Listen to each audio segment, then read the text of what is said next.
nutrióloga Marisol Guzmán, especialista en nutrición clínica y deportiva, y te doy la bienvenida a esta nueva sesión en la que abordaremos todo lo que hay detrás de la triada del atleta. Durante las últimas semanas hemos enfocado todo el esfuerzo en estas sesiones para mantenerte en línea durante esta cuarentena. Pues como te lo he dicho siempre, todo aquello que no quieras hacer hoy, seguramente lo querrás hacer mañana con prácticas que solo pondrán en riesgo a ti, a tu rendimiento y a tu salud. Pero hoy quiero comenzar a hablarte sobre temas que no solo te ayudarán en estos momentos, sino que usaremos también una vez que regresemos a nuestra normalidad y que serán de gran utilidad para el resto de tus días en la práctica deportiva, ya sea como atleta, como entrenador o como padre de familia. Durante los últimos años ha habido un aumento muy acelerado de las mujeres en el ámbito deportivo. Y esto es sumamente maravilloso, y más cuando pensamos en todos los beneficios que una vida activa puede traer a tu vida. No solo desde el punto de salud, sino incluso en la formación de disciplina y muchas otras habilidades que marcan una diferencia en nuestra vida diaria. Sin embargo, es importante tener siempre en cuenta que el deporte también nos lleva a una línea sumamente delgada a padecer algunas enfermedades cuando su paso por el mismo no se realiza de una manera adecuada. Es decir, con una vigilancia siempre integral de un entrenador, de un médico del deporte, de un fisioterapeuta, un psicólogo y un nutriólogo deportivo. Y es que cuando un atleta y aquellos que están a su alrededor no le dan la importancia a la atención adecuada de todas las áreas, comienzan a aparecer patologías importantes, a causa regularmente de prácticas excesivas y desinformación, pero sobre todo por la sed de triunfo. Una de las patologías que vemos crecer de forma acelerada, no solo en atletas de élite, sino también en atletas amateurs, es la triada del atleta. La triada del atleta es un síndrome multifactorial, en el cual se presenta una baja disponibilidad de energía que genera alteraciones en el ciclo menstrual y a su vez una disminución de la densidad mineral ósea. Podríamos decir que se encuentra en prácticamente la mayoría de los deportes y que incluso la prevalencia de un deporte a otro es considerablemente variada. Pero sin duda su mayor prevalencia se encuentra en deportes de resistencia, de apreciación artística, de combate y en aquellos deportes en los que el uso de ropa que deje ver gran parte del cuerpo sea necesaria. Es decir, en todos aquellos deportes en los que el peso o la estética corporal juegan un papel sumamente importante para la medición del esfuerzo o rendimiento físico. O en otras palabras, en donde ese peso pueda representar una ventaja competitiva. Así como en aquellos en los que se compite por categoría de peso. Y es que muchas veces la presión personal por querer alcanzar objetivos en un menor tiempo lleva al atleta a cometer prácticas completamente erróneas, que no solo pondrán en riesgo su salud física, sino que también pondrán en un riesgo constante su estabilidad psicológica. Y si somos sinceros, son muchas veces también aquellas personas que están a su alrededor, a quienes las ganas de ganar una competencia los lleva a incitar al atleta a llevar a cabo muchas de estas prácticas. Y ojo, no hablo solo de los entrenadores, sino también lamentablemente en muchas ocasiones de la familia. Y esto no lo digo con la finalidad de señalarlos como responsables del crecimiento de la prevalencia de la triada del atleta en estos días, sino que para que hagamos desde este momento una conciencia sumamente alta de que si estamos como parte del camino deportivo, no solo de un atleta de élite, sino incluso de una niña que con toda su ilusión está comenzando sus clases deportivas, siempre debemos orientarlos con ética, pero además de estar siempre muy alertas ante cualquier foco rojo que nos pueda marcar que nuestra atleta está pasando por esta u otra patología. Para entender un poco mejor qué es lo que pasa con el cuerpo para llegar a algo tan grave como es la pérdida de la densidad ósea, tenemos que comenzar por la raíz de la patología, que se basa en la disminución de la disponibilidad de energía. Pero para eso tenemos que definir qué significa esto y también aclarar las diferencias entre disponibilidad de energía y el balance energético.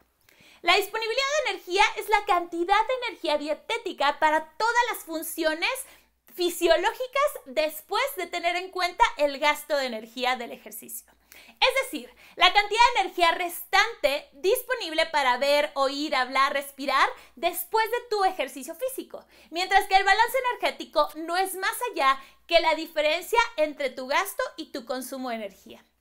La baja disponibilidad de energía en las atletas puede tener varias causas. La primera de ellas, y de las que te voy a hablar, la denominamos como causas inadvertidas, las cuales se dan sin que el atleta las busque como tal, sino por una baja del apetito causada como una respuesta propia a la intensidad del ejercicio o bien a la dieta que se esté llevando en ese momento.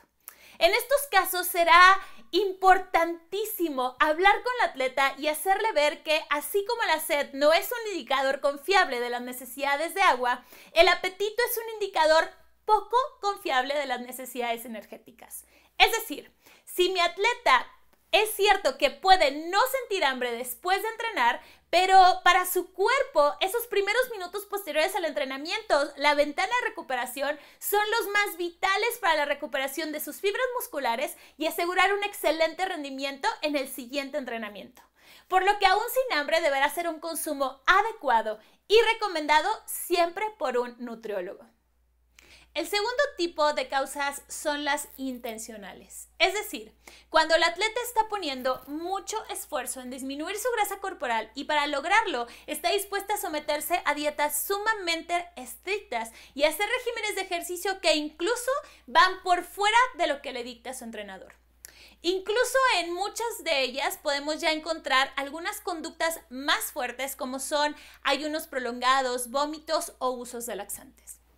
Es importante que al notar este tipo de actitudes, sobre todo el entrenador y la familia, que son quienes suelen estar más tiempo con la atleta, primero que nada la orienten para establecer objetivos mucho más saludables. Pero sobre todo hacerle ver la importancia de que así no mermará su rendimiento deportivo. Por otro lado, es importante canalizarla y hacerle ver la importancia de acudir a una profesional de la nutrición que la ayude a llegar a esos objetivos de una forma mucho más saludable y que le permita no poner en riesgo ni su integridad, pero tampoco sus competencias ni logros deportivos, pues no podemos olvidarnos que ese es su principal objetivo. Y el último tipo de causas son las obsesivas, aquellas en las que lamentablemente ya existe la presencia de los trastornos de la conducta alimentaria, los cuales van de la mano de comportamientos nutricionales sumamente deficientes como son la restricción de alimentos, los atracones, las purgas, los abusos de diuréticos, ejercicios excesivos, entre muchos otros. Los trastornos de la conducta alimentaria son una condición potencialmente crónica, asociada con consecuencias importantes no solamente nutricionales, sino que también médicas, psicológicas y psicosociales. Y es por ello que ya no solo el entrenador y el nutriólogo puedan afrontar esta situación, sino también será de suma importancia que se aborde de una forma multidisciplinaria, pues solo juntos podremos hacer la diferencia. La anorexia nerviosa es el trastorno de la conducta alimentaria más común en las atletas y esto no es nada bueno. De hecho, es sumamente grave, ya que la anorexia representa el extremo del comportamiento alimentario restrictivo. Es decir, después de la anorexia ya no hay más allá. Después de este punto ya no hay más que alcanzar. Cuando la anorexia está presente, el atleta tendrá una total distorsión de su imagen corporal y se verá con un sobrepeso que no tiene. Se sentirá incluso con un terror que será paralizante para cualquier aumento de peso. Todo esto a pesar de estar muy por debajo de su peso saludable. En pocas palabras, esto se vuelve sumamente grave, pues la atleta tendrá una negación absoluta de aceptar la gravedad de su bajo peso y en muchos de los casos comenzará a aparecer una ausencia del ciclo menstrual durante más de un ciclo. Es tan importante y tristemente tan recurrente este padecimiento que ya incluso en el mundo de la medicina deportiva se ha introducido el término de anorexia atlética. La verdad de las cosas es que aquí todo comienza por creer que un balance energético extremadamente negativo las va a ayudar a llegar más rápido a sus metas. Es decir, como hemos platicado en reiteradas ocasiones, para que el balance energético favorezca a la reducción del peso, esto será necesario que el consumo sea menor que el gasto. Y es por esto que algunos atletas, por falta de información o incluso por falta o exceso más bien de mala información, tienen la creencia de que mientras más grande sea esta diferencia, entonces podrán llegar más rápido a sus metas. Y por ello es que comienzan a reducir sus ingestas energéticas de forma demasiado drásticas y a aumentar sus prácticas de ejercicio en exceso. Pero lamentablemente en el cuerpo sucede completamente lo contrario, comprometiendo así primero su masa muscular y después el equilibrio y salud de todo su cuerpo. Sin duda creo que si nuestra atleta ha llegado a este punto, no es que debamos sentirnos como únicos responsables, pero sí algo debimos haber hecho mal. Pues, si bien es cierto que una de las características de los trastornos en la conducta alimentaria es que las atletas tratarán de esconder todas estas prácticas obsesivas, nosotros no pudimos observar todos los focos rojos que mi atleta o mi hija fue presentando antes de llegar a este grado. Así que entrenadores, nutriólogos, personal médico, padres de familia, debemos mantener los ojos muy abiertos. Además, trabajar siempre desde un enfoque multidisciplinario, pues así juntos podremos no solo detectar más fácil la presencia de un trastorno de la conducta alimentaria, sino además apoyar a nuestro atleta a salir de algo tan difícil que incluso podría truncar su vida deportiva. El segundo componente de la triada del atleta son las alteraciones del ciclo menstrual, provocada por la baja en la disponibilidad de energía. Estas alteraciones en el atleta pueden ser muchas, como por ejemplo ciclos irregulares, disminución de los ciclos anuales, anovulación, entre muchas otras. Pero a la que se le ha dado mayor importancia por todas las repercusiones que esta conlleva es a la menorrea, o bien a la ausencia del ciclo menstrual, la cual podríamos dividirlas en dos tipos, primaria y secundaria. La primaria se refiere a una menarquía tardía, es decir, que el primer ciclo menstrual se da después de los 15 años de edad. Esto suele presentarse principalmente en atletas que comienzan a entrenar antes de la pubertad, mientras que la menorrea secundaria ocurre en atletas que ya tienen ciclos menstruales, pero de repente este desaparece por 3 o más ciclos consecutivos sin presencia de embarazo. Los problemas del ciclo menstrual son el resultado de la baja disponibilidad de energía, la cual genera una supresión de la secreción de la hormona liberadora de gonadotropina, lo que conduce a una secreción reducida de la hormona luteinizante y la hormona folículo estimulante, evitando así la estimulación ovárica y causando una caída en los niveles de estrógeno y progesterona. Estas alteraciones hormonales pueden causar muchísimos daños a nuestros cuerpos, como la disminución de la reparación de los tejidos blandos, la inhibición de la función inmunitaria y tiroidea, cambios en las funciones renales y muchísimos otros. Pero el que más nos importa en este momento, ya que es el tercer elemento de la triada del atleta, es la disminución de la densidad mineral ósea. Y antes de empezar o pasar a este tema, me gustaría platicarte sobre dos puntos que considero muy importantes. El primero es la importancia de hacer un diagnóstico adecuado en caso de que tu atleta esté presentando trastornos en su ciclo menstrual, para poder así hacer un tratamiento 100% a su medida. Este diagnóstico deberá constar de pruebas endocrinas que nos permitan saber si dicho trastorno está o no relacionado a la triada del atleta. Pues de no ser así, tratarla con un aumento en la disponibilidad de energía no generará ninguna mejora. Y esto solamente podría provocar frustración en mi atleta, y aquí de nuevo es donde entra esta importancia del equipo multidisciplinario. Y por otro lado, tener siempre en cuenta que lamentablemente muchas atletas se sentirán muy cómodas con la ausencia de su ciclo menstrual, por lo que probablemente jamás nos externen que esto les está pasando.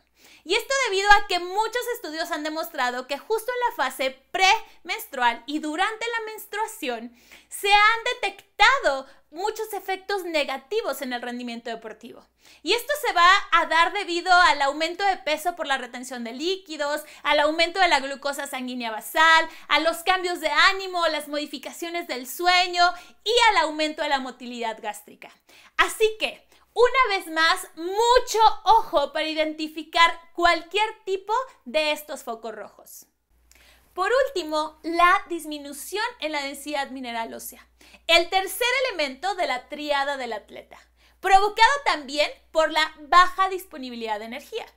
Pero la pregunta aquí es, ¿por qué pasa esto? Si muchos estudios demuestran un efecto positivo en la acumulación de la estructura ósea en atletas, permitiendo que alcancen una mayor densidad ósea que las personas no atletas.